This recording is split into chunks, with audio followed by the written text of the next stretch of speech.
Саламатсыздарбы. Эмеси Кеушунду программасы. Коронавирус чугуп ковид менен ооругандардын саны Кыргызстанда 400дөн ашты. Алардын 80ге жакыны медиктер. Биринчи вице-премьер Кубатбек Бороновдун пикиринде Бишкек, Ош, Жалал-Абад жана Кара Суу, Ноокат, Сузак райондорундағы өзгөчө абал, ал эми бүткүл республика боюнча өзгөчө кырдаал тартибинин мөөнөтүн узартуу керек. Акыркы апталарда бул вирус илимий лабораторияда жасалган дегенде маалыматтар тараган жана 81-жылы жарык көргөн америкалык фантаст Дин Кунцтун романынан тартып, абройлуу Nature Medicine деген журналда 15-жылдын ноябрында жарыяланган макалага чейин келтирилип, ар башка далилдер айтылган. Бирок илимпоздор бул жаңы вируска лабораториялардын тиешеси жок деген жыйынтыкка келүүдө. Айрым маалымат каражаттарында болсо, Европа бул вируска даяр эмес болуп чыкты.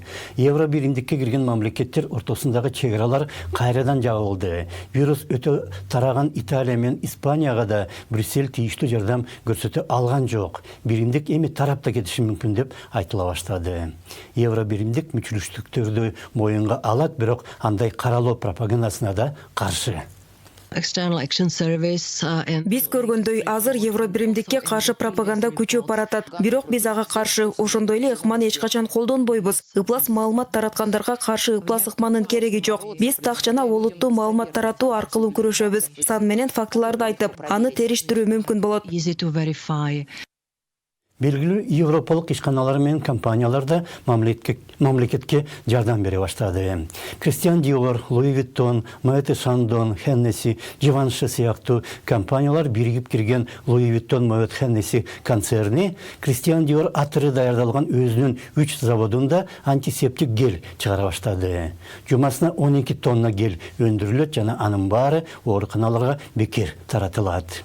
Gucci, Yves Saint Laurent, Brioni жана башка компаниялар кирген Kering корпорациясы болсо, өзүнүн бир нече заводунда санитардык бет кап чыгара баштады жана Париж шаарындагы Пастер институтуна каржылык жардам көрсөтүүдө.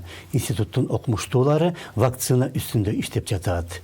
Өз өндүрүшү ишке киргенге чейин корпорация Кытайдан миллиондогон бет кап сатып келип ооруканаларга тараткан. Испаниядагы Inditex компаниясы дүйнөдөгү эң көп кийим саткан фирма. Zara дүкөндөрү дагы Inditex'тин курамына кирет. Бүткүл Испаниянын аймагында анын жүздөгөн логистикалык борбору бар. Жана Inditex Испания өкмөтүнө алардын баарын пайдаланууга мүмкүнчүлүк берди. Эми сырттан келген же өлкө ичинде жөнөтүлгөн медициналык аспаптар менен дарылар дарегине оңой жете алат. Италиян белгилүү дизайнерлери Доминика Дольче менен Стефано Габбана Милан шаарындагы жеке менчик медициналык университетке каражат которуп, адамдын иммунитетин изилдөө программасын колдоого алды. Дагы бир мода падышасы Джорджо Армани Миландагы 3 ооруканага, Рим шаарындагы Лазаро Спаланзани институтуна жана жарандык коргонуу департаментине 1,250,000 евро которду. Италиядагы белгилүү Прада мода үйү 3 шаардагы 6 оорукананын жандандыруу бөлүмдөрүнө керектүү каражат которду жана өзүнүн заводдорунда жаңы өндүрүш ачып, күнүнө 80,000 медициналык халат менен 110,000 бет кап чыгарууга киришти.